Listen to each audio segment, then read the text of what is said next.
Thank you. Yeah.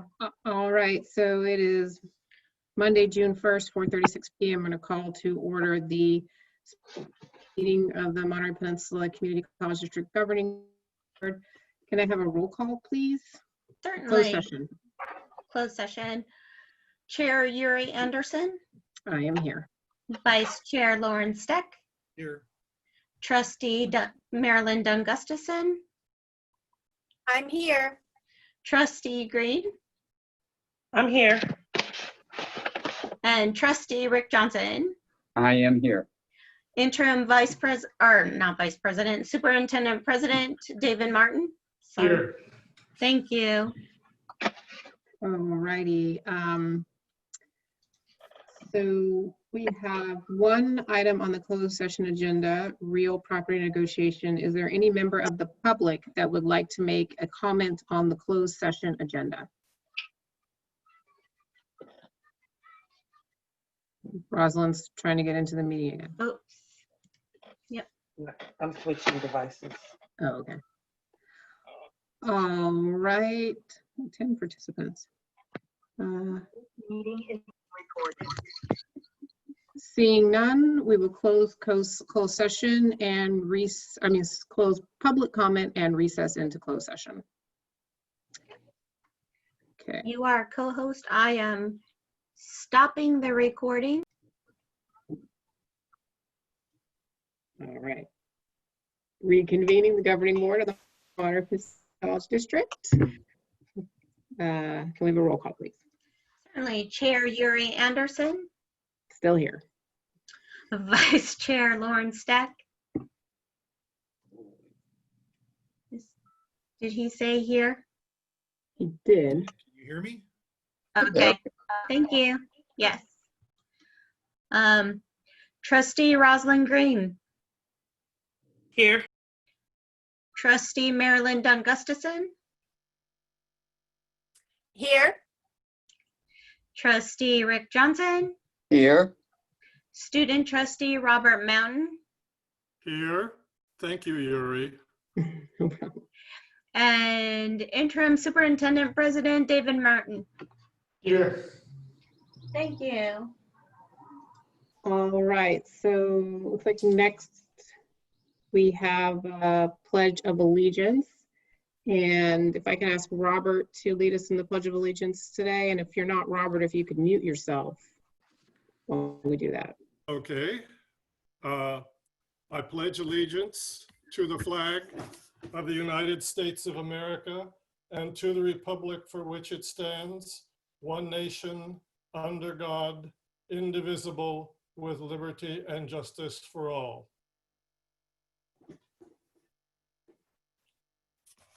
Thank you, Robert.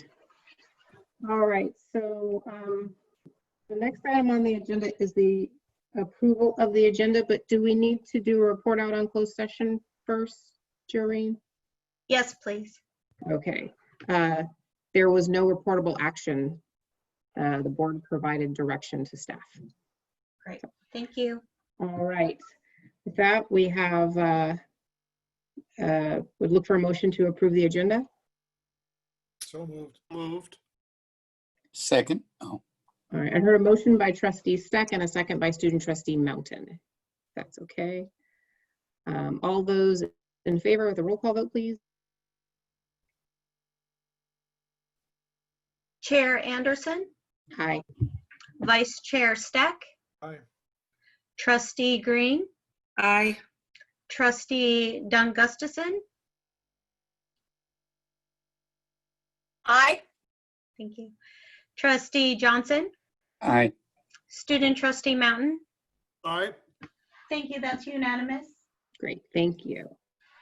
All right, with that, we're going to go to item 3 on the agenda, public. Any items that are not on today's agenda, both in the jurisdiction of the governing board. If you'd like to make a comment and you're on video, you could use the raised hand function. If you're on the phone, you can press *9 to indicate you'd like to be unmuted.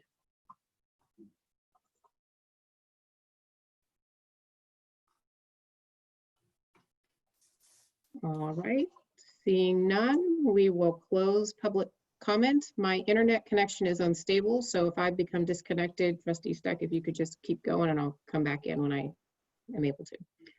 All right, so next I think we, we skipped something on public comment. oh, sure. Oh, I did. We had a public comment submitted by Trustee Green. Rosalind, you want to share your news with us?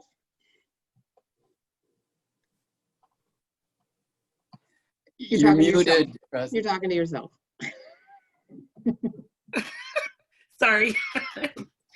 Yes, I'd like to announce baby Evans Avery Charles III, who was born on May 23rd, 2020, coming in at 7 pounds and a few ounces. And so welcome to our little Lobo. Oh, so cute. Did they Yeah, call you? So cute. It's very cute. Did they call thank you? you.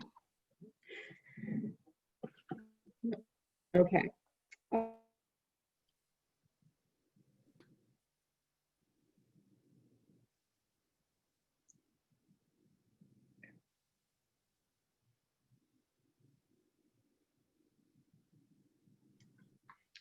It looks like Chair Anderson has frozen. Would Vice Chair Steck please take over? Sure. So can everybody hear me? Or maybe I'll get frozen too. Yes, thank Okay, you. can't hear you. Okay. Thank you very much, Rosalind, for sharing that. That was pretty neat. That was wonderful. The first action item on our agenda is to approve the Community College Search Services contract for the 2020 President Superintendent Search.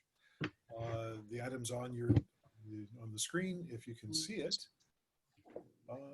Let's see, is there something that we need to be looking at?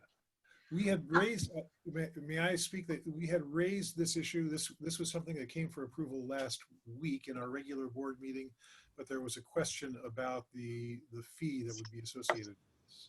So, Mr. Martin, can you tell us a little bit about what happened? Can I interrupt? I'm sorry. Sorry, David. We do have on the line Dr. Llewellyn from CCSS along with Dr. Jones Smith that can answer questions as well.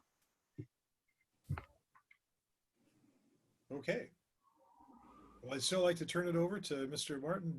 Well, this is an issue that concerns Mr. Martin, so I'm not sure. Do you feel comfortable talking about it, David? Apparently not, because he's not unmuting himself. Maybe I can turn it over to Lauren, Yeah. Lauren, I'm vice chair of the committee, and so the Oh. answer was found to your question. Okay, thank you, Marilyn. I forgot. Yeah, please let us know.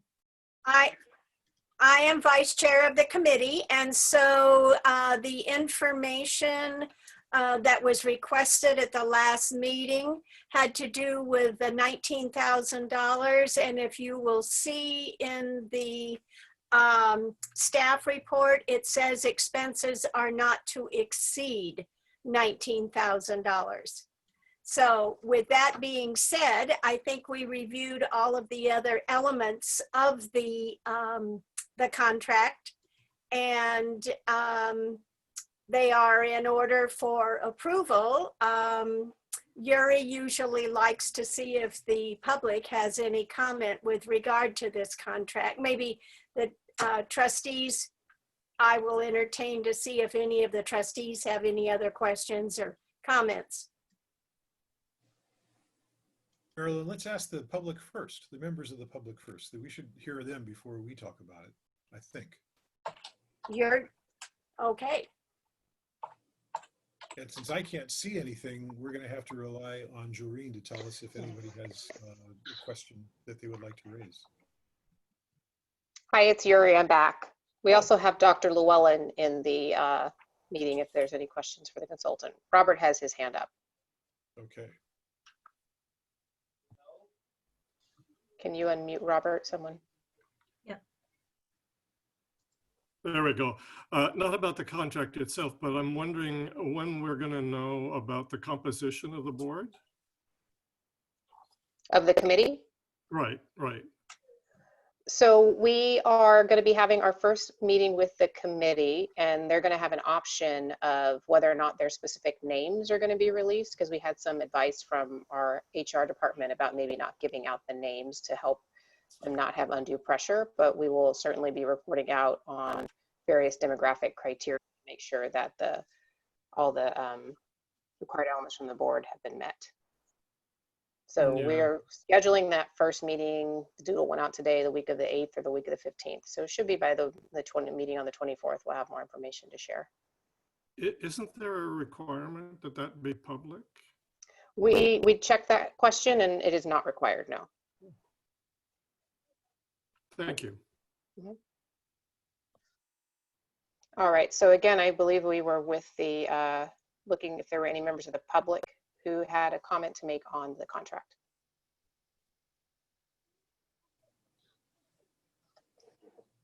All right, seeing none, bring it back to the board for a motion and then discussion. I'll move that we approve it. And I'll second. All right, motion by Trustee Johnson, second by Trustee Dunn Gustafson. Any discussion from other board members? Question. I just want to hear from our consultants if they believe we can still make the deadlines that we imposed upon ourselves. All right, we can unmute Dr. Llewellyn, I think, or no, actually that's Dr. Smith, Joan. All right, Joan, can you speak now? Yes. Okay. Hello, can you hear me now? I'm on a phone.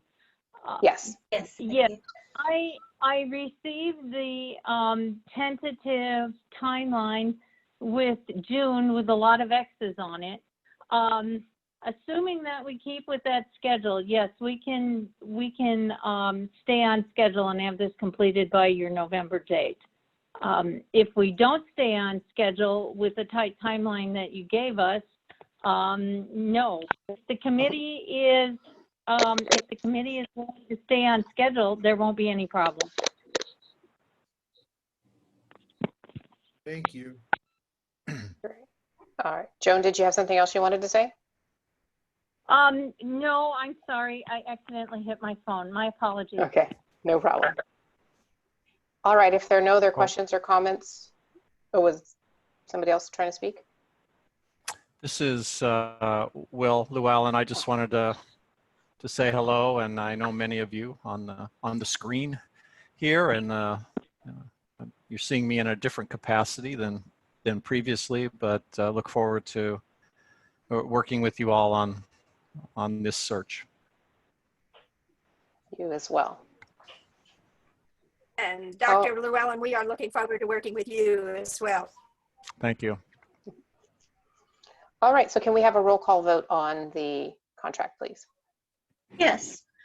Chair Anderson, Aye. Vice Chair Steck, Aye. Trustee Green, Aye. Trustee Dunn Gustafson, Aye.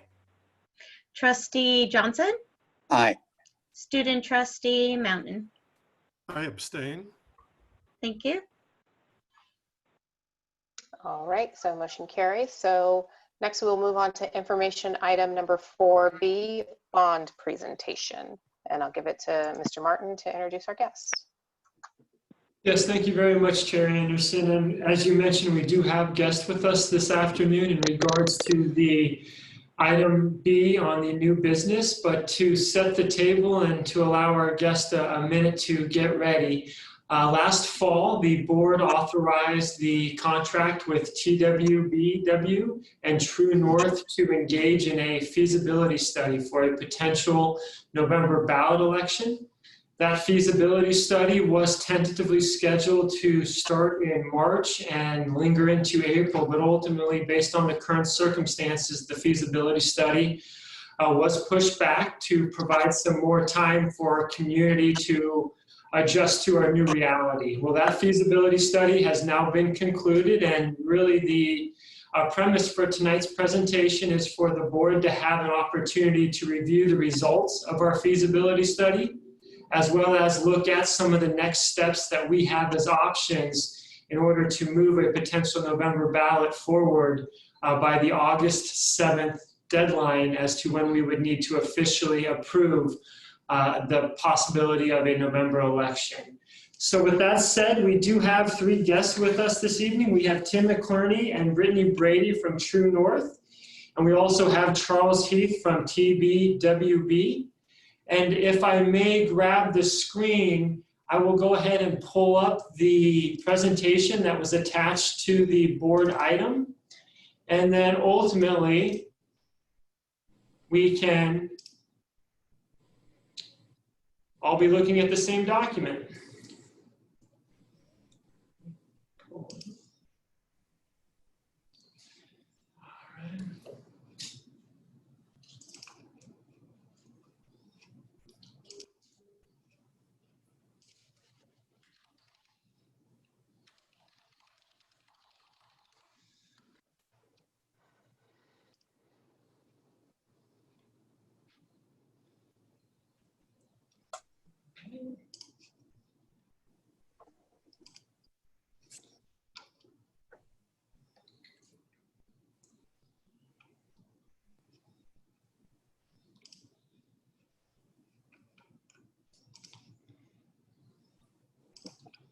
All right, we are up and running.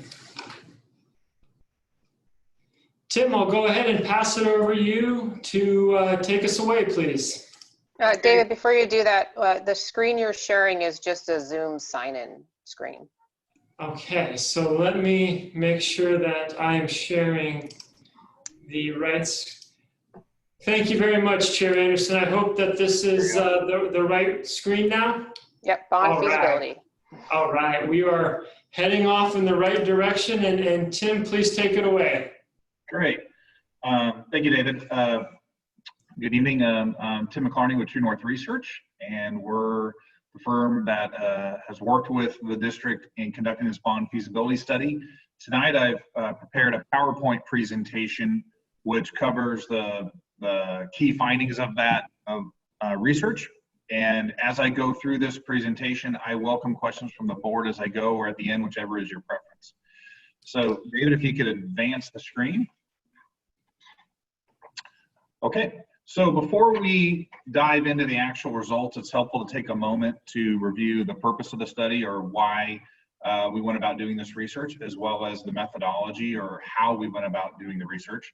In terms of the purpose, we see these types of studies as really addressing 3 overarching questions. The first is it feasible? And what I mean by that is, if the board were to choose to place a bond on the November 2020 ballot, does it have a reasonable chance of success, right? If the research determines that it's feasible, the next thing we want to look at is to identify how might we go about structuring a bond measure in a way that it's consistent with the type of measure that your community is interested in supporting. Every community is different. You have your priorities from a facilities perspective. Your voters will have their priorities in terms of how they'd like to see the proceeds of a bond spent. And so the research helps us align those two circles. And then thirdly, it's an opportunity for us to gather some information to help the college and ultimately a campaign in communicating with your voters, right? I'm a big proponent of if a public agency is going to take the step of putting a measure on the ballot, right? It also, it's incumbent upon that agency to actually reach out and educate voters about the question you're asking them to address and answer, right? And the decision you're asking them to make with respect to that proposal. And so communications become a big part of moving forward with some type of bond measure. Next slide, please. So in terms of the methodology, how we went about conducting this study, we collected the data in May of this year. We set out originally to do a random sample of 800 likely November 2020 voters in your district. And what I mean by likely November 2020 voter, this is somebody who, based on their voting history and their profile, we would expect to actually cast a ballot in this upcoming November 2020 election. I mentioned 800, that was our goal. We walked back in with 962 completes, so we overshot. I can tell you that during this period where people are spending more time at home and perhaps maybe a little tired of speaking to the people they live with, they are eager to speak with other people. And one of the nice aspects of that is the productivity on the survey work that we've been doing lately has been very good, very good. So, you know, we just get the bonus of having extra interviews. Now, because we have a sample of 962 randomly selected voters and not a census of all of your likely November voters, it has what's known as a margin of error due to sampling. In this case, that's plus or minus about 3.1%. What that means is we can be 95% confident that the results we'll talk about here tonight are within about 3% of what we would have found had we spoken with all of your likely November voters. So, and finally, survey was conducted using a mixed method of both telephone as well as online, and languages in both English and Spanish. Okay, go ahead, David. So on to the results. This first slide shows the results of what we call our importance of issues question. And for each of the issues you see there on the left side of the slide, we simply ask voters to tell us how important is this issue to you. Is it extremely important or very important, which are represented by the dark blue and medium blue bars? Is it somewhat important, not at all important? That's represented by the white negative space off to the right.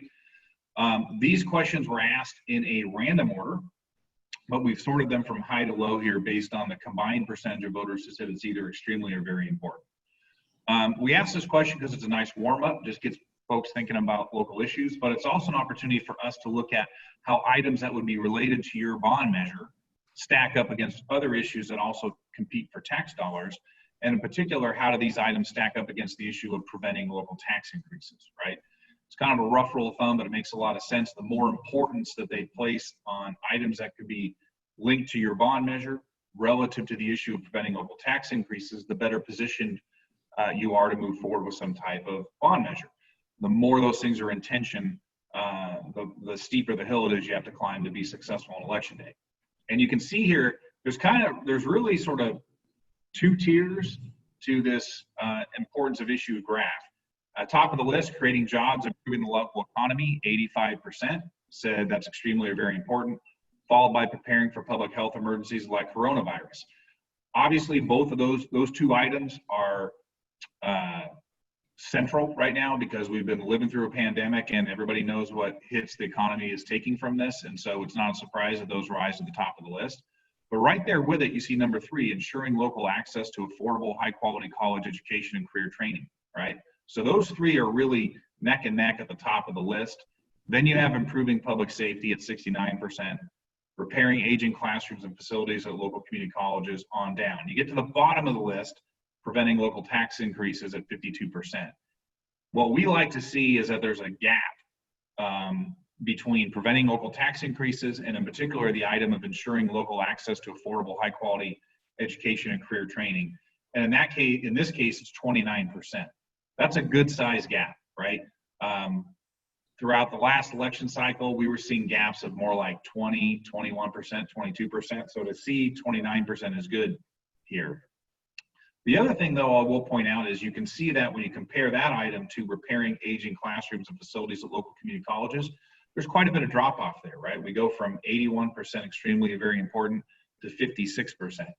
I point that out not because it's unusual. In fact, it's a pattern we see in just about every bond survey that we do for education, but it's a healthy reminder that although bonds are about facilities, right, and they're about improvements to roofs and plumbing and other things like that, at the end of the day, what voters really care about isn't buildings and facilities, it's what happens in those facilities, right? And so anytime you're doing a bond measure, we want to go beyond just talking about the sort of structural improvements that we're making to your facilities and connect the dots to why that ultimately matters in the classroom, right? To your core mission of educating students.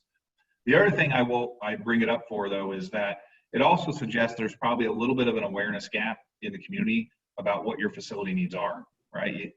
You have yet to really engage and talk about those widely with the community. And so I'd like to see that number, you know, and I think it's possible to, you know, message on that and actually build some awareness about what your facility challenges are currently. Next slide, if you would. So in doing a revenue measure feasibility study, you always want to be thinking about the election cycle that you're going to be in and what else might share the ballot. And occasionally there's something big on the ballot that we want to build into the research to make sure we have a sense of how it might actually impact how voters look at your local bond measure. This November, there is such a measure proposed for the ballot known as split roll. What split roll is it's a proposal to crack into Prop 13 and change how property taxes are levied on commercial and industrial properties. So it's not on residential, it's on commercial and industrial properties. But the expectation about that measure, if it's on the ballot, it is going to turn into a loud debate about property taxes in November. Why? Because the opponents of this measure have a lot at stake, right? And they're well funded, right? These are commercial businesses, industrial property owners, et cetera. So they've got a lot to lose if this measure passes, and so they're not going to be shy about funding the opposition campaign. The pro side is also going to be well funded. So this is just going to be a big centerpiece measure, a lot of discussion about property taxes. And so what we did in the space of the survey to get a sense of how this would play out is we took half of the sample and we exposed them to a question that explained what the split roll measure was about. We conveyed some positive arguments that proponents say are as to why this measure is needed. We also exposed them to opposition arguments as to why the opponents say this measure shouldn't be supported. And we did that just to basically treat them, right, to expose them to that discussion and debate so we could see how the voters who were exposed to that discussion ultimately voted on your bond measure when compared to voters who didn't experience that same discussion and debate. The results you see here are just the level of support for that split roll measure among the people that we spoke with. You had 47% who said they supported it, about 33% opposed, and the rest unsure. I can tell you of all the polling that I've done in the last month that we've built this question in, you have the highest level of support for the split roll measure that we've encountered. I've not seen another community that's been this high, and obviously then I have not seen a single community that supports this at over a simple majority, right? A lot of the communities we looked at were getting support levels that are more like in the thirds. And so, you know, there also, just so you know, there's some discussion and rumors about this measure may ultimately get pulled from the ballot if the polling that they're seeing statewide reflects anything like what we've been seeing on this measure. It's just not particularly popular. But again, we wanted to be careful and make sure that we had an understanding of how that discussion and debate could influence your bond measure. And that's why I've spent some time talking about this. So after the split roll slide, if you go on to the next slide there, David, we get right to what we call the initial ballot test. And the idea is, before we get any deeper into the interview, we want to present to respondents a mock-up of what we think that 75-word ballot statement could look like and get their reaction. It's a good gauge of where your voters are at on the natural with respect to this proposal. And so the wording of that 75-word statement is shown here. You can see that it's structured as a $296 million bond, levying 2 cents per $100 of assessed value, $15 million annually while bonds are outstanding. This language is compliant with AB 195. It's the new rules that for how we have to write bond ballot statements. And so that's the language that we tested. And if you turn to the next slide, here are the results. At that initial ballot test, we had 63% of likely November voters say they would support this proposal, right? You had about 27% who were unsure, and we had about 11% who were, 27% who were no, and about 11% who were not sure or prefer not to answer the question. In the state of California, for a Prop 39 bond, you need 55% to be successful. And so at this initial ballot test, we're about 8 points above that threshold we need to be successful.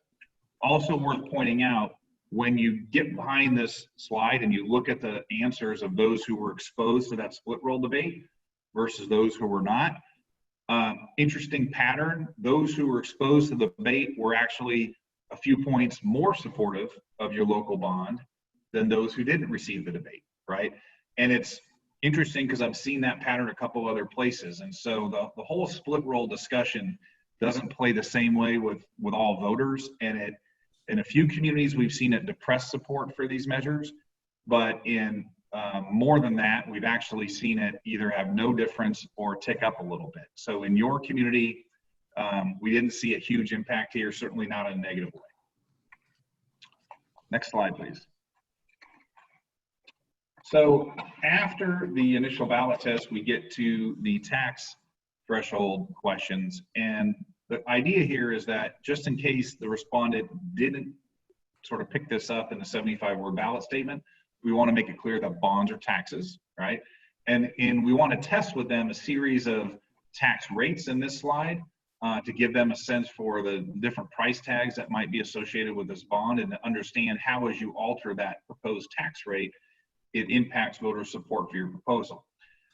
Keep in mind that this question is a pretty conservative read of where voters are at with respect to the price of your measure, because we're literally putting the blinders on them and we're saying, forget about all the things we're going to do with the money, right? We're going to focus your attention on the price tag, and then we're going to convey it in a what is somewhat wonky language of $25 per 100,000 assessed valuation, right? So we do that, and as you can see, when you put the blinders on someone, you focus their money on their attention on the money, and then we test these three rates, support drops off some, right? We have 49% who said they'd support at a $25 per 100,000 assessed valuation tax rate. You have 53% at a $20 tax rate, and you're up to 59% at a $14 tax rate. Now, the other thing we know about presenting the tax rate information in terms of a rate per 100,000 assessed valuation is, for some voters, it's confusing, right? They don't necessarily know what assessed valuation means. They don't necessarily know what the assessed value is on their property. They tend to think market rate. And then the nature of the question requires that you're able to do math on the fly with all of those pieces of information to have it come up with some sort of meaningful number, right? And so for a lot of voters, they know we're talking about price tag. They don't quite know what it rolls up to, and they hedge, right? They don't say yes, they say no or not sure. So on the next slide, we come at it a little differently. We say, all right, let me put it another way. What if you knew that this measure would cost, on the left column, the typical property owner, $121 per year? Would you vote yes or no? The $121 per year is the $25 tax rate multiplied times the median AV for a residential property in the district. That's how you get to $121. So at that $25 tax rate, you might remember that we were at 49% support. When you do the math for a voter and you explain that it's going to be $121 a year for the average homeowner, you get a different answer, right? We jump up to 61%. So that right there tells you that there's some confusion and misunderstanding about what the tax rate means in terms of a rate per 100,000 assessed valuation. When you just do the math for folks and you give them a benchmark price tag to be able to reference off of, support jumps up to 61%. The right column is the exact same exercise, only instead of the $14 tax rate, that rolls up to $68 per year for the average homeowner. And you can see that in that case, we now are up at 67% support. So what this tells us is that when your voters understand kind of the true cost of this measure to them, that you're in their comfort zone, right? We have anywhere between 61 to 67% in that range when they understand it in terms of overall annual dollars. Okay, next slide, please. So at this point, we transition to what we call the projects and improvements section here, and we're trying to do two things with the respondent. Number one, we're now starting to educate them more about what your bond proposal would accomplish, right? Up to this point, we only had the 75-word ballot statement. We could only say so much about what this bond's going to do in 75 words. Here, we get to unpack it into, this is the top tier of projects. I got another slide behind it. And for each of these, we simply ask them whether they would favor or oppose the district spending some of the bond funds on that project, should that measure be successful. And so in addition to educating the respondent, it also allows us to look across these list of projects and understand what are your voters' priorities, number one, and is there anything that you're considering spending money on in your bond program that voters don't like, right? They don't want to raise their taxes for that project, and we probably want to think twice about putting it in your bond program. First takeaway from this top tier is that there's a lot of the things that you're proposing to spend the money on that are very popular with your voters. Everything on this list that you see here had at least 80% of voters say that they would favor the college spending some of the money on that item. You'll see at the top of the list, basic repairs to your facilities, right? Leaky roofs, old rusty plumbing, faulty electrical systems, dry rotted beams, number one. Followed closely by keeping computer systems and instructional technology up to date. You have your STEM related facility improvements as number three, right? And number four, it's a little bit of a twist on a project where you're upgrading classrooms, labs to help local students complete the first 2 years of college and transfer to Cal State or UC system. Here again, this isn't so much about a given facility, it's probably a capacity thing more than anything else, but we know that voters, you know, to the extent that you can link these improvements to your ability to prepare students for transfer to these other schools and you're providing affordable access, that's something that voters really care about. So next slide, this is tier two. Also wildly popular, right? The only item in this list that tests below 70% is building affordable housing for qualified students, teachers, and staff. This was a question mark. We've seen this built into some measures that others have considered, and so we thought we'd put it in the list to see how voters felt about that. Again, not unpopular, but if you compare it to all of the core improvements to your facilities on campus, this one doesn't test quite as well. Okay, next slide, please. So at this point in the interview, we transition to what we call our argument section of the survey. And here is where we're going to start to expose respondents to positive arguments, right, about this proposal designed to give them reasons to vote yes, as well as negative arguments. And we do that because in order to have a sense of how feasible your bond measure is, we need to know not only where your voters are today, which was that initial ballot test, but what happens if you place this measure on a ballot and you're going to have an election cycle and you're going to have a lot of debate and discussion about this measure during that period. We need to have some sense of how your voters are going to respond to that, right? So we test a series of positive arguments first. And you can see here that a lot of the positive arguments resonate, right? There's a top tier of about 6 there that do well. The number one, interestingly enough, is that MPC is a vital economic engine for our region. It creates thousands of jobs, generates over $100 million per year for the local economy in science, engineering, healthcare, other industries, and this measure will help strengthen our college and our local economy. We have found that community colleges are really economic engines, both in terms of the students that you prepare for your local economy, in terms of the dollars that you funnel in, and that message obviously resonates with your voters. The second one is just the accountability provisions that are built into a Prop 39 bond, right? Citizens Oversight Committee, annual independent audits, project lists detailing exactly how the money is going to be spent. That item we tend to find tests particularly well with conservative voters, right? Who might feel that, you know, government is wasteful. They have that impression. And so they want to see these types of accountability provisions built into a measure before they're going to support it. So lots of good positive arguments. Now, at this point in the poll, voters have now heard more about your proposal than they did initially. We had a long discussion about tax rates, right? That tends to cool support down for a proposal, as you might imagine. But we had the opportunity to come back after that, talk in more detail about what the projects were that would be funded by this proposal, as well as present positive arguments. And so if you turn to the next slide, we circle back and we present to them the interim ballot test. We say, all right, now that you've heard a bit more, read the 75-word ballot statement again and tell us how you would vote. And what you see here is that support ticks up, right? We're now sitting at 2/3 support, 67% at that interim ballot test. And that's about 12 points above that's about 12 points above the 55% threshold that you need to be successful for a Prop 39 bond. And then after this, we get to the negatives.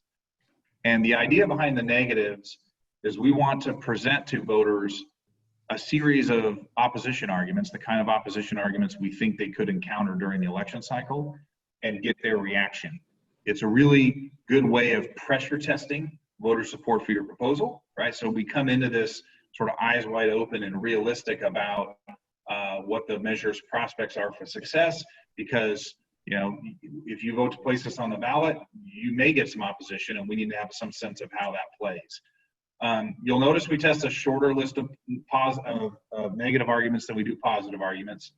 That is by design. We tend to find in normal bond measure election cycles that the proponents are larger in number, better organized, better funded. They have a louder voice than when compared to opponents. And so we simulate that by testing fewer negatives than we do positives. However, the negative arguments we're testing are designed to be hard-hitting negative arguments, right? They're designed to be the kind of arguments we would expect a crafty opponent to put out there. And you can see that the number one negative here is, it's usually the number one negative for any bond or tax measure, just this idea that people are having a hard time making ends meet with high cost of living and now high employment and the economy in recession. Now is not the time to be raising taxes. That was your number one negative. We also had a negative about, that sort of reference, you've already had a bond, right, to do this. Voters are still going to be paying on this for 20 years, right? It's not fair to come back for more money. And so you can see that we're not pulling any punches with these negatives, right? We're trying to do as much damage as we can to voter support for your proposal through this. The real question, though, is what happens afterwards. And if you turn the slide on that, David, here's the answer. It does cool us down a bit, but we actually land at the end of the survey a point higher than we started. We're at 64% at the final ballot test, right? That's about 9 points above what we need to be successful on election day with a Prop 39 bond. I can tell you it's not very common to have to end higher than you begin, right? Usually we go through this whole interview process, you talk about tax rates, you've got negatives in there, and it's usually you land somewhere below where you started. The fact that we actually tick up is great, and obviously it's a testament to the importance of voters learning more about the proposal in terms of the projects, as well as being exposed to those positive arguments. So if you turn the slide, I've got a couple of sort of wrap-up slides on the poll, and then there's also a final slide that looks at timeline moving forward, which Charles will lead. Okay, so what does all this mean? I'm going to circle back to that first sort of overarching question I mentioned at the outset as to why we conduct this study, which is determine if it's feasible, right? That if you as a board were to place it on the November 2020 ballot, does it have a reasonable chance of success? The answer to that is clearly yes. There's a lot of positive signs from this survey and findings of this survey that we want to see in place for a measure to be feasible. We started out by seeing that voters perceive that ensuring local access to high quality college and career training is among the most important issues facing the community. Remember, there are those three issues at the top of that list. One is dealing with coronavirus. One is sort of restarting, and improving the local economy. And the third was this item, right? So that's an encouraging sign. That translated into solid natural support for the bond right out of the gates. When we presented that 75-word ballot statement, we had 63% support. The projects that you're considering spending the money on, all of those were popular. We had positive arguments that resonated with voters. And importantly, at each point that we check back in with a respondent over the course of the interview and say, now that you've heard more about this proposal, where do you stand?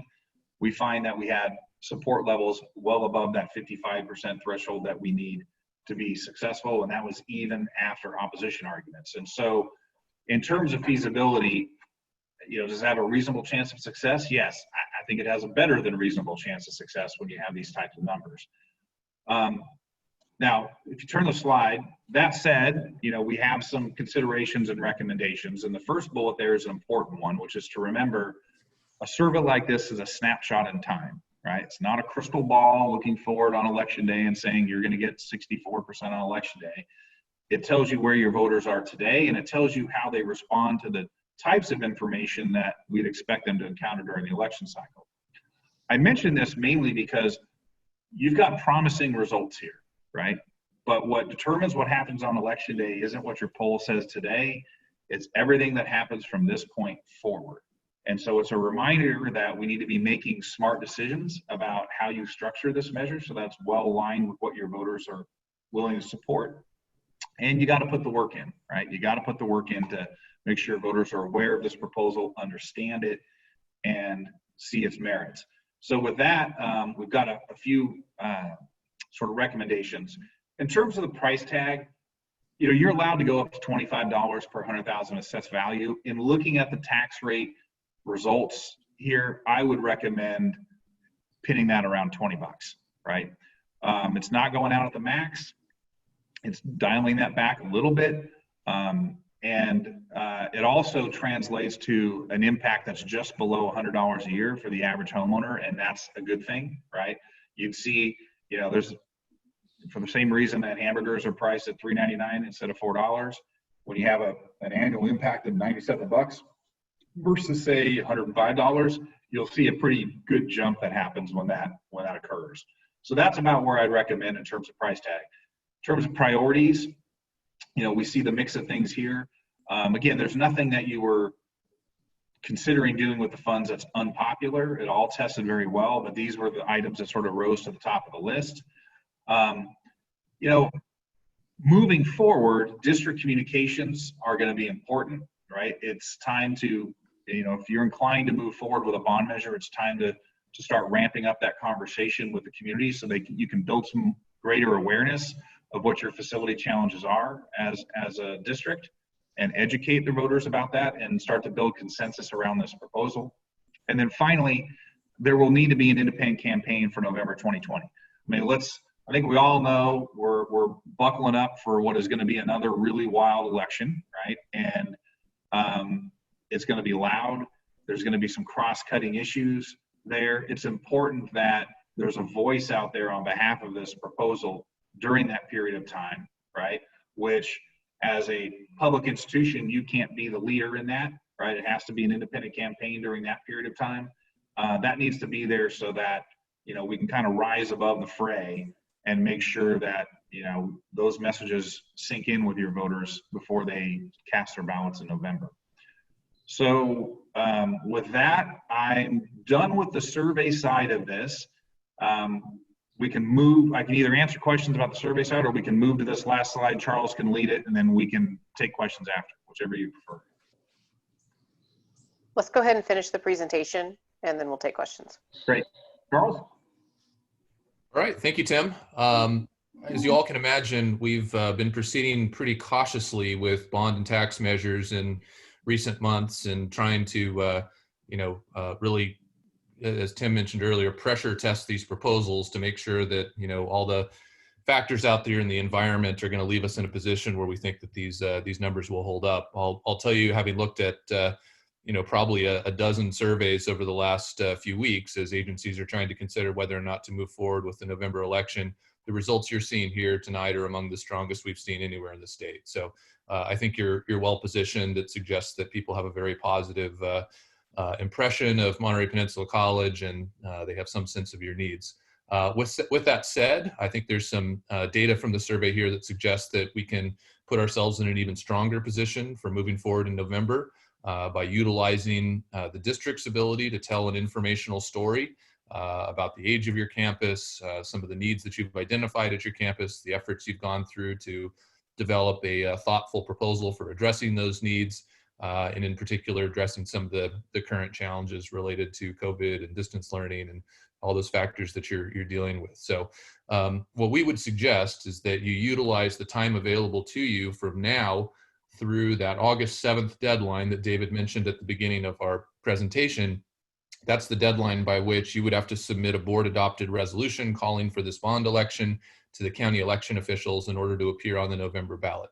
So from now until then, we would develop some informational messaging that would be targeted to both internal college constituencies, faculty, staff, students, those people with a direct relationship with the college to make sure they understand what this is and can speak knowledgeably to the proposal, but also to develop a broader mass communication strategy to make sure that the voters throughout your district boundaries understand what your needs are and what you're proposing to do with this measure.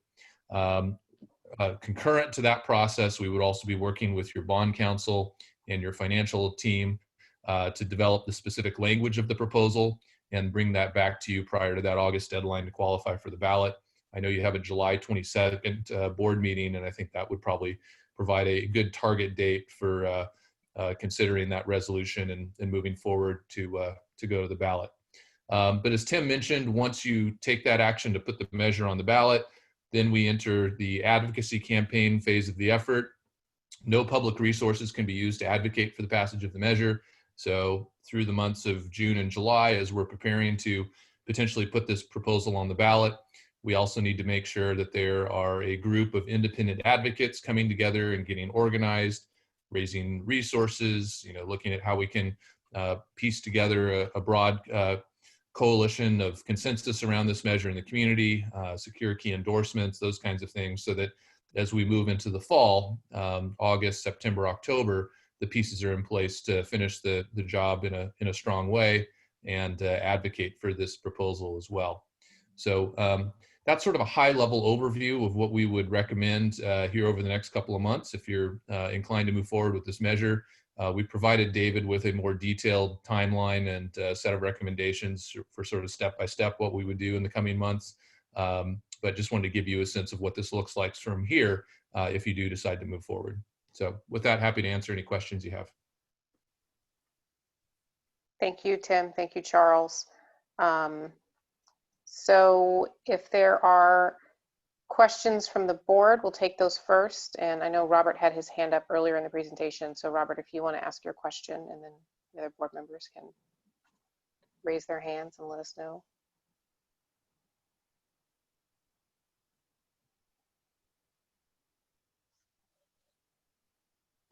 Make sure you can. Robert is muted, Jerry. We got to stop him from being unmute him.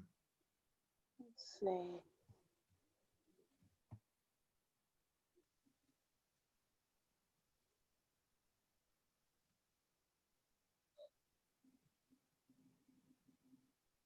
Robert, did you still have a question? Yeah, sorry. No, actually what I said was, at this time, I don't think I'll ask any questions. Thank you. Oh, okay, great.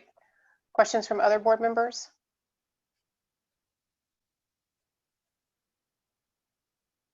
I have a couple of questions. The first question I have is Tim at True North. I noticed that in the analyses that you're doing, you're combining the top two boxes. You're combining definitelys and probablys into the levels of support that you talk about.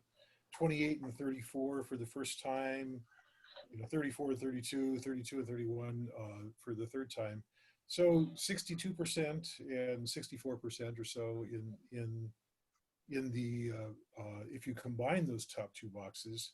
I'm just wondering why combine them as sort of equivalent? Is there a difference between somebody who says they'll probably support a bond issue than somebody who says they'll definitely support a bond issue, at least at this point in time?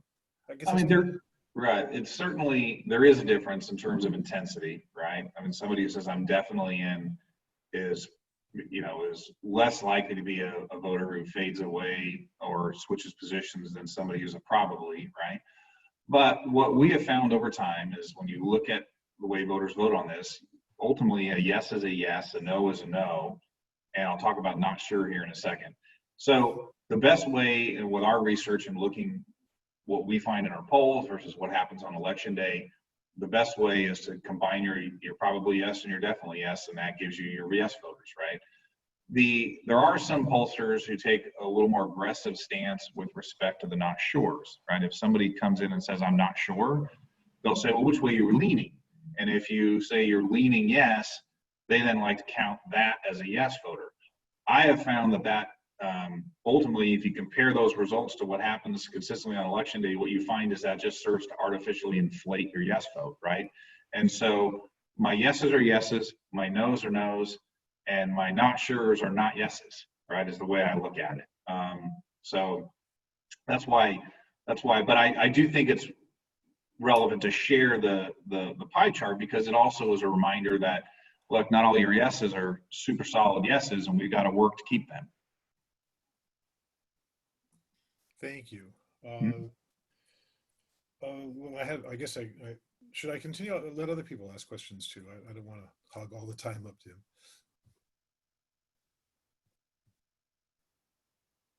No other questions? No, it looks like Rick is going to ask a Okay, question. great. Or he left the meeting. Let's see. Hold on, Rick.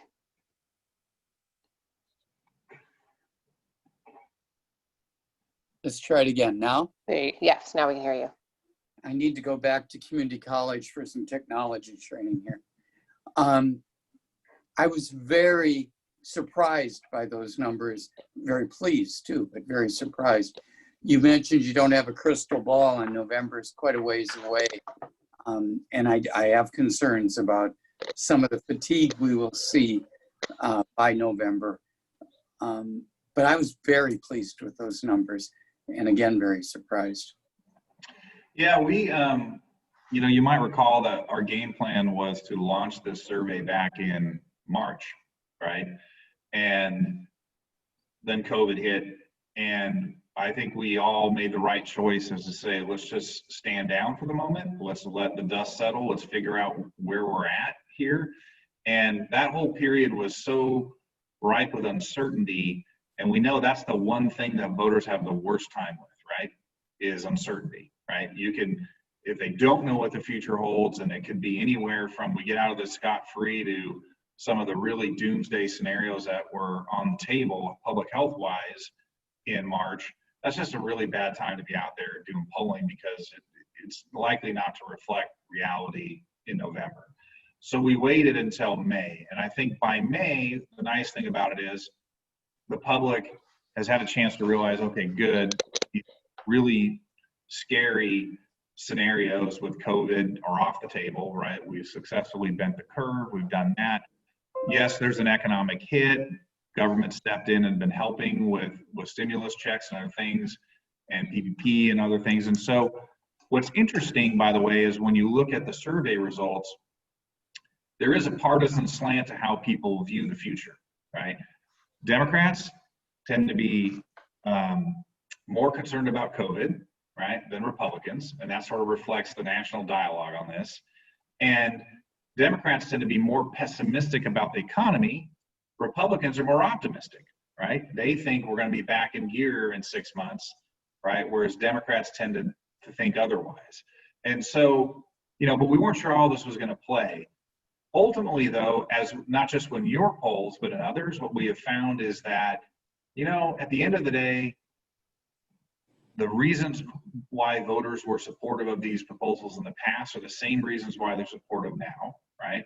And that although people have concerns about the economy and people have concerns about COVID, it doesn't stop them from seeing the merits of a proposal like this. And so it's encouraging that your numbers are as strong as they are. We have seen other communities that have some strong numbers. We've seen a few that haven't done well, but they're not doing well because have nothing to do with COVID. I think they're not doing well because of other sort of side factors that are unique to that community. Thank you. Yeah. Questions from other trustees? Lauren, go ahead. Yeah, my next question, I guess, is for Charles, but I really appreciate the way Tim structured the beginning of this conversation. He reminded us that this is a snapshot, as you said, a snapshot in time. That's what people think now, but really the important thing is what happens between now and the election. And I guess the question I have for both, but especially for Charles, essentially is how steep of a hill is it going to be?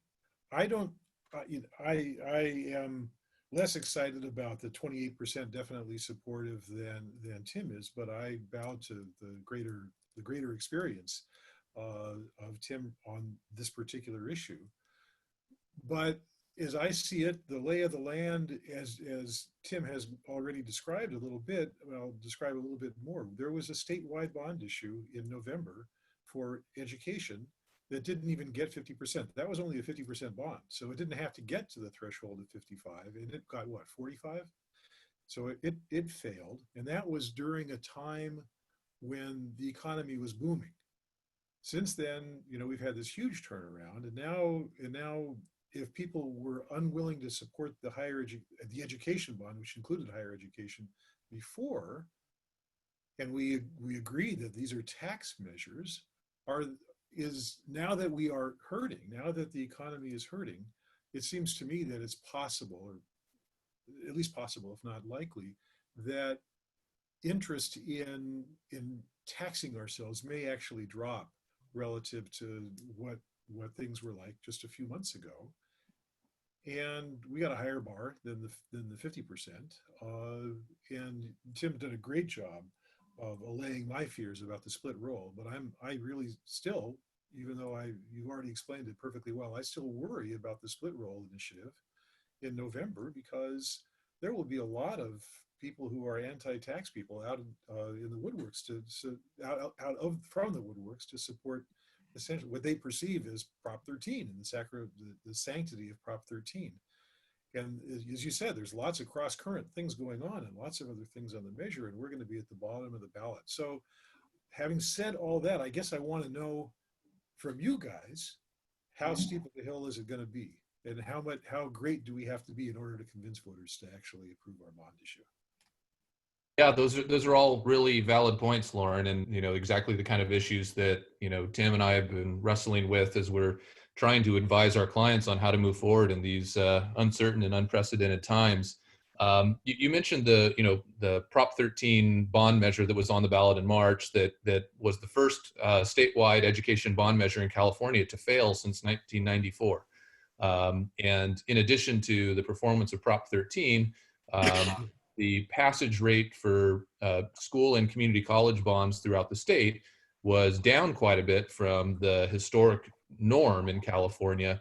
And we've spent a lot of time since the March 3rd election taking a close look at why that was. Does this represent some sort of fundamental shift in how voters view these proposals, or was it something unique to the environment in March? And as we've gone back and done that close analysis, a couple of things have stood out. One is the economic pain started before March 3rd. We've done an analysis where we overlay the voting patterns for the March election with the performance of the Dow Jones Industrial Average, and the slide started on about February 20th and proceeded to drop by about 13 percentage points between February 20th and March 3rd. And you combine that with the dynamic in that election where Democratic voters were sitting on their ballots until very, very late in that election. We see in most districts, 2/3 of the ballots were cast in the final weekend before Election Day or the day of Election Day. And you remember that Klobuchar and Buttigieg dropped out, 2 days before Election Day. So, there was good reason for people to hold on to their ballots, but that meant that more voters than normal were exposed to that late economic volatility.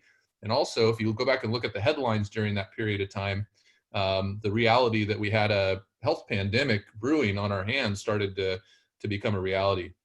So I think you have to be careful projecting the March experience to the November experience, because there was this late shock to the system that created real uncertainty, and people hadn't had time to kind of make sense of the environment by the time they had to vote. And I think that caused some voters, particularly Democrats, who obviously we count on to support these measures at high levels, they hedged and they backed out, and that caused some of these measures, including probably Prop 13, to come up short. What we're seeing now in our polling is that we're getting back numbers from voters that are more typical of what we would expect to see during quote unquote normal times. And these certainly aren't normal times, but it does seem that voters have, started to make sense of the environment and been able to sort of process how they feel about a bond measure in this environment. I think we don't want to take anything for granted. We need to go out and make a strong case, and you have a very good set of needs that we can present to the public, and why a bond measure is the only realistic solution to address these needs. And you saw that the community really trusts your organization as a local economic engine, and so in that there's some messaging that I think can help ensure this measure is successful. I'll say that I would much rather be in your shoes, starting comfortably above the 55% mark and having to hold that support through election day, as opposed to being in a position where we need to build support in this environment. That would be a tall order. But I see the conditions here that I think we can hold on to this support, but we need to do it through some aggressive messaging. And, you know, to some extent, our hands are going to be tied a little bit. Some of the in-person outreach we would normally do in a campaign isn't going to be available to us this fall. So we're going to have to rely more heavily on, you know, direct mail and social media and those types of things that we can deliver into people's homes, because we can't go talk to them in the same ways we would have in the past. But, you know, I'm confident we're all putting our heads together trying to figure out how you campaign in this environment. But I think we can make these numbers hold up.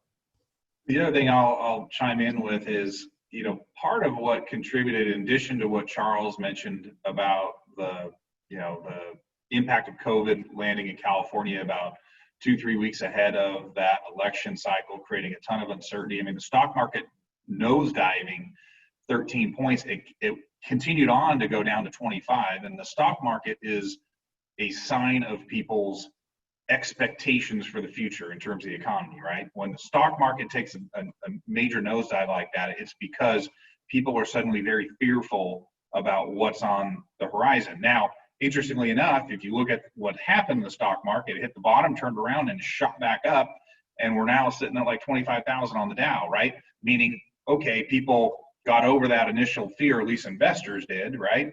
And it just shows you that we just, you know, the timing of that whole affair right in front of, you know, the March election was just, it couldn't have been timed worse, right, than it did. The other thing, though, is, you know, a lot of the polling that was done for measures for March was done early, like 2019, summer 2019. And one of the things that we saw in the later polling that we had done is the whole impeachment of Trump really, in some communities, caused a real problem, because it basically created a hyper-partisan environment.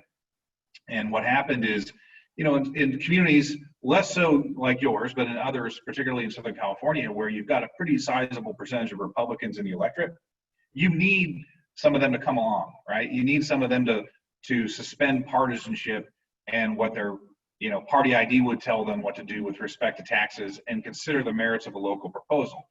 And what we saw was this widening gap as we were marching towards the March election, due to that whole experience with Trump being impeached, right? And that we saw a lot of support just fade out among Republicans, to the point that we were getting, like, you know, that maybe 1 out of 5 would vote yes, right? And so if you've got a large percentage of Republicans in your community, that's a real problem, right, for being able to be successful with these measures. One of the nice aspects about your profile is you are a heavily Democratic district, right? And so we've got this number of 63 to 66, 67% support at the ballot test. And, you know, if we get more erosion if we get into another hyper-partisan environment and we start to see some of the erosion among Republicans, it's not going to do the same level of damage here as it would in a community where they represent a much bigger proportion of your electorate.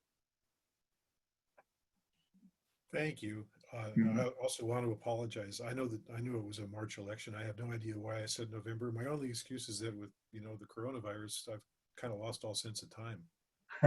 Well, I was amazed. I looked down today and I was like, how can we be already into June already? Right?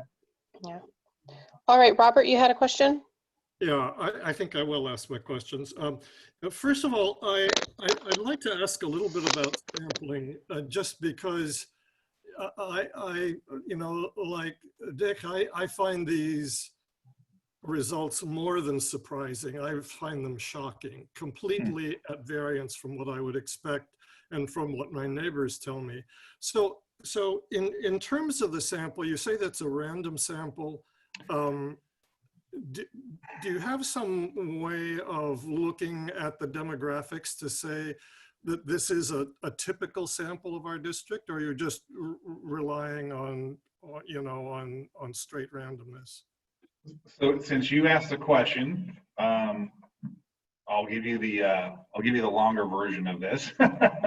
So you might regret asking the decision, but or the question. So a random sample is an oversimplification of what we do, right? What we actually do is we take the entire voter file and we first isolate voters that, based on their voting history as well as their demographics, we think are likely to cast ballots in November election, right? And so we're looking for somebody who's cast ballots like this in the past, right? And in terms of these types of elections, we'd expect them to turn out. And so we isolate these likely voters. We then use a process called stratification and clustering, where you essentially break down your voter file by the demographic variables that we know are related to voting behavior. Things like age, gender, partisanship, obviously, household party type. That's really the big one. What you find is that when you look at how voters tend to behave on these types of tax measures, it's not just what their own partisanship is, it's influenced by the partisanship of the people they share a household with. Such that if you're a Republican who happens to live with another Republican, you're a super Republican, right? You are extra conservative in how you tend to vote on these. Democrats who live with other Democrats, you guys reinforce each other, you're extra liberal, right? If you live in a mixed household and you fight about politics, that tends to sort of mitigate your behavior a little and moderate your behavior a little bit. And so we pay close attention to all that. And what we ultimately do is build clusters that represent certain profiles. So if I know that 5% of your electorate are Democratic females who live with another Democrat, right, or between 40 and 50 years of age, right, and live in a particular part of your district, I make sure that 5% of the clusters in my sample represent that profile. Then we randomly select people into their appropriate clusters. And the reason why this is better than a straight random sample is it eliminates some of that chance factor, right? That in a random sample, you could just by chance wind up with one that's too Democratic or too Republican, right? It ensures that we've got the right balance. And secondly, it ensures that if I reach out for somebody that has a particular profile and I can't get an interview from them or they refuse, I can replace them with someone who shares their same profile. And so by following that process, even in an age when not everybody's going to take the survey, not everyone's going to answer their phone, right? We can ensure that on the back end of this, we have a sample that's in fact representative of your likely November universe. And so when you look at the actual survey results, the profile of our sample, in fact, matches within a point of, on each one of these characteristics that we know are related to voting behavior, your actual likely November full voter universe. So if there were 900 and some respondents, how large was the total pool that you drew from? Total number of voters, I got this answer right here, hold on. 67,477 estimated likely November voters for 2020. That was your entire pool? 67,000 is the universe of likely November voters. That's who we would expect to cast ballots in November. Okay, all right, I won't get into that. Let me switch gears and ask one more kind of general question. Could you give me a notion of what the costs would be to pursue this election and what the impact might be on a failure for future attempts? You want me to take that one, Tim? Yep. Okay. There are two sets of costs. There are the costs that can be borne by the college district to place the measure on the ballot. So you have to reimburse the county for the costs of adding this item to the ballot. But since they're already conducting a general election in November, it's just the marginal increase in the number of pages in the ballot book and so forth. So this is the cheapest type of an election where you can jump onto that ballot. There are the costs to the district to do the informational outreach that I described earlier. I don't have those numbers off the top of my head, but in our initial proposal to the district, we estimated those, so I can share those with you. And then finally, there are the costs that have to be raised and spent by that independent advocacy committee. Now, again, these aren't college dollars. These are dollars that have to be raised privately. For a district of your size, I would expect for most college districts, a campaign for a measure like this usually costs $150,000, $200,000. I think is a good, real ballpark number. Given that these numbers are strong in comparison to what we see around the state, that takes a little bit of the pressure off of having a real robust campaign budget. But still, we'd have to put together a strategy for raising those dollars. And that's part of what I help with as we get into the campaign planning process. Just to piggy, and like the other question you asked is, what are the costs of losing? Well, before you leave costs, could Yeah. you just give me a ballpark of what the college would have to pony up with? I mean, like, is it less than 100,000? For the election itself? Yeah. For a general election, it tends to be around $3 per registered voter. So you're probably talking $200,000 to $300,000 for the cost of the election. Okay, and then the second question you were about to address. Yeah, the cost of losing. Well, one, I guess I would encourage you to think about your alternatives. So if you don't go this year, then your next opportunity to do a Prop 39 bond is in 2022. It'll be a very different election because the president won't be on the ballot. That generally results in significantly lower voter turnout. And we typically see that high turnout is beneficial to these proposals. So you won't have the same kind of opportunity to come along. If you compare the current environment back to 2008, we had the housing bubble burst and the related economic pain associated with that in the fall of 2008. There were a bunch of bond measures on that ballot, record high passage rates because of the tailwind created by the Obama election turnout. Fast forward to 2010, now you have Jerry Brown on the ballot and not as much interest and enthusiasm in voting. We saw a significant dip in passage rates because you still had the economic pain, but you didn't have that beneficial voter turnout sort of pushing some of these measures over the top. So there's that, there's a lost opportunity if you don't go forward this year and take advantage of that opportunity. If you do go and fail, there's a potential reputational impact in the community because, you have that sort of negative vote for the institution. There can be a morale cost within the organization, and then you have the lost, financial cost to the district. Plenty of examples of districts that have tried, and because of circumstances like we described in March, they come up short. They dust themselves off. They analyze the reasons for losing, and you bounce back and you get a measure passed in a subsequent election. So, all things equal, I think that the benefits of this November are pretty significant compared to your alternatives. Well. All right. One more burning question, Robert. Well, I just didn't get an answer to my second question. What would you like to hear? So the impact of losing the election, you're saying, would not be great. That we could try again.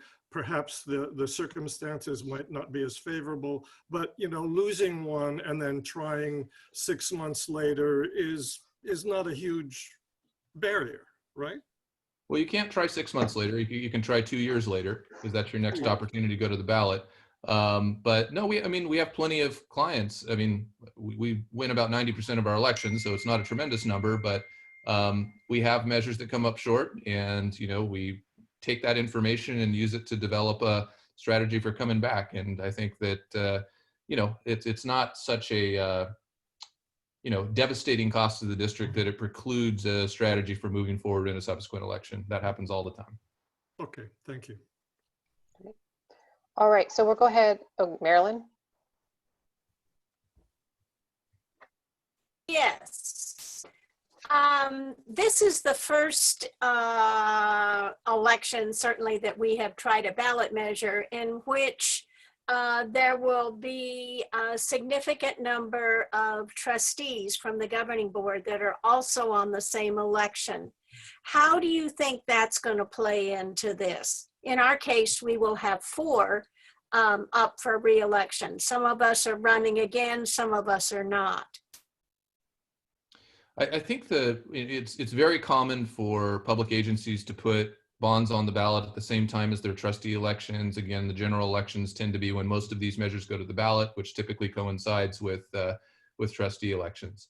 The dynamic we want to watch out for is there a scenario where a competent, well-funded candidate would run with opposition to the bond as their platform, then you sort of have built-in opposition to the bond. And so, you'd want to think through, which district is that? What's the level of support in that district? How much does that undermine, support overall within the district? So I think in order to answer your questions, we would sort of want to look at what's the likely dynamic in the 4 districts that are going to be up this November. But unless we have good intelligence that, there's going to be sort of an anti-tax candidate running against the bond, I don't think the trustee elections have a significant impact. Thank you. Great. All right, so we're going to go ahead and move to any comments from the public before we end this item. Raise your hand or star 9. All right, I'm seeing a hand from Rick Hauer. Let me see if I can unmute you, Rick. Greeting. All right, Rick, you there? Can you hear me now? Yes. Okay. Greetings, board. My name is Rick Hoyer. I am president of the Monterey Peninsula Taxpayers Association. Also, as a point of information, I served on the oversight committee for your existing board for over 10 years. So I'm very aware of how the money was spent. This November is going to be a very, very contentious election. Split roll is bringing a lot of organizations together, particularly in the Monterey Peninsula, to oppose it. You're also coming into potentially a scenario with multitude of other jurisdictions putting tax measures on the same ballot. At the same time, when we are having the most challenging economic times this area has ever felt, and we won't really know the impact of those, of how COVID is doing from an economic standpoint for the next several months. I, for one, would subscribe to that top argument you had that now is not the time to be doing it. And I think it would be a very strong argument that will resonate very much locally. We have not taken, as an organization, taken a formal position yet. We wouldn't until after you had on the ballot, or we'd be happy to meet with folks as well. But having been on the oversight committees, I'm having a hard time seeing, given all the work that was done, the level of need being anywhere near what it was last time around. And you'll have a much harder case to make on that, in my opinion. The other thing is the idea of the average homeowner, the $96 as the fee based off of the average. That's very deceptive. Past elections on school board bonds, it's actually turned people off because they felt they were being lied to, because that wasn't going to be what their cost was. That means the average home is $485,000 in value. I submit to you that the average home of the areas that are going to have much higher turnout is substantially above that number. And you're going in basically saying, lowballing what they're going to be paying versus what they really are. And when they do the math, that doesn't go over well. So be very careful taking that approach. The truer one is, what's your cost per 100,000? The voter can determine what their cost is going to be, because that average doesn't hold water in this area. These home prices are very different between Pebble Beach versus Seaside versus Carmel Valley versus other areas. You've got major, major differences. And 485,000 is nowhere close to what the average of turnout areas, high turnout voters are. Thank you very much. Thank you, Mr. Howard. I saw Mr. Rich Montori. You'll have 3 minutes. Yes, I know several of you that are participating in this meeting, and I was actively involved in the 2002 bond measure. And I'm wondering if there's ever been a summary done on how the colleges met their needs from those bond expenditures. And I think Rick could probably answer that question. But also I have a couple other points that I want to make. The numbers, the positive numbers that are reported from your community assessment survey are almost parallel to what those that were reported for the college when they did that 2002 community assessment bond, where there was very positive response. And again, the college passed that bond in the 60+%. So I think that that's very parallel to the same position the college was in. Now, as for the expense of the campaign, in 2002, the expense of the campaign was somewhere in the neighborhood of $150,000. And I'm guessing that that needs to be at least doubled in terms of the colleges and the MPC foundations thinking about paying for the advertising campaign for the passage of this. And one of the things that I think that the college should consider is, with the start of school year, a very aggressive image campaign, which will not only enhance enrollment for the college, but it will give a positive awareness from the community about where the college stands right now. And that's my 2 cents in terms of where the thinking is in terms of the passage of this bond on the next election. Thank you, Mr. Montori. We won't be able to respond to your question about the how we've been doing, but we can certainly ask the board or the staff to bring that back when this comes back before the board in the future, so we can have a good sense of how we've used those last funds. Are there other members of the public that would like to make a comment at this time? You can raise your hand if you're on Zoom or press *9.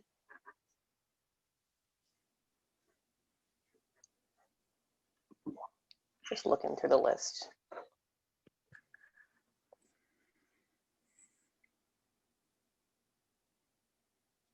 All right, I'm not seeing anyone. Are you seeing anyone, Joe, Reen, or Sean?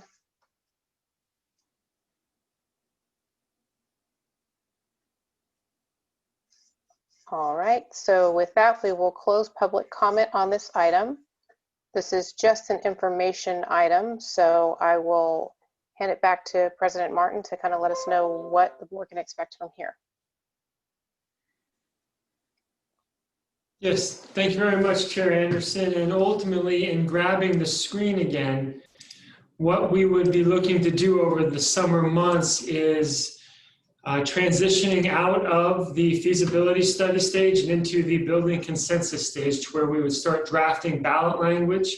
We would start communicating internally as to the plan to move forward with the ballot initiative, but ultimately, as it was discussed through the presentation, nothing is official until the board takes action on or before August 7th. So ultimately, the premise of tonight's presentation was to present the feasibility study and to take direction as to moving into the build consensus stage of the process. All right, so it's not an action item, so you're not looking for any formal action from the board, but are you looking for some sense of where we are to be prepared to bring it back on our June agenda for discussion, or on the July agenda with all of the documents that Mr. Heath was discussing? I think, yeah, that was Charles. And that would be most likely a July item, to where we would bring those documents back to the board for their official action. Ultimately, over the next several months, or between now and then, we will be working very hard on preparing those documents and getting the campus moving in the direction of a potential ballot election, but we would not want to do so unless there was a comfort level from the Board of Trustees in moving in that direction. Okay, so I'm looking to my colleagues now to kind of give a sense of what steps you would like to take next. Are we generally comfortable with kind of waiting until July to have something, or would the board be interested in having this item as a discussion in June, so we can give some sort of explicit direction to staff?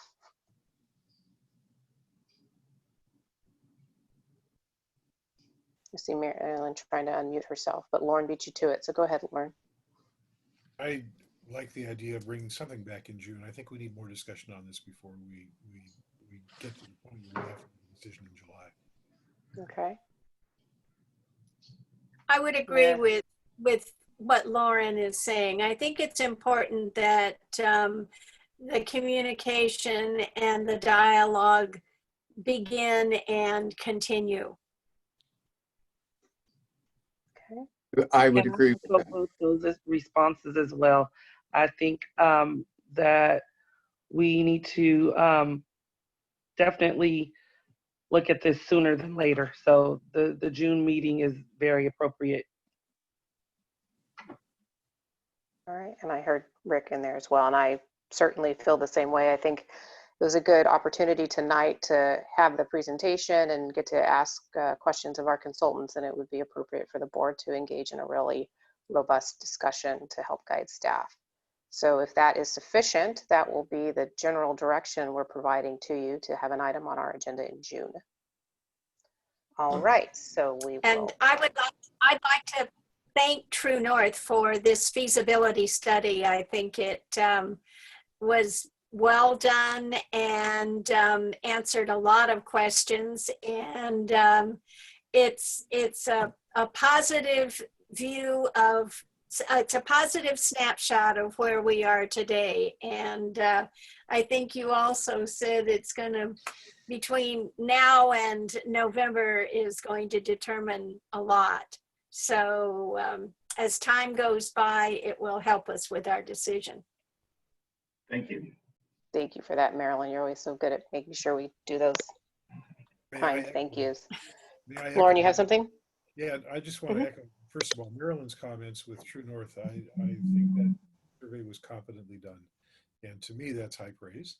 I also want to thank Charles Heath for coming and explaining the next steps and for just opening himself up for us. I really appreciate both of you. Thank you very much. Thank you. Thank you. Great. So we'll have that agendized for June 24th, I believe. And if there are no other items for the good of the order, I don't see anything else on the agenda. We will go ahead and adjourn this special meeting of the governing board at 7:12 p.m.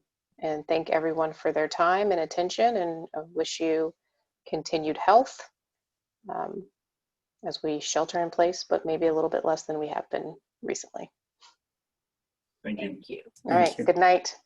Thank night. you. Good night. Good night, everyone.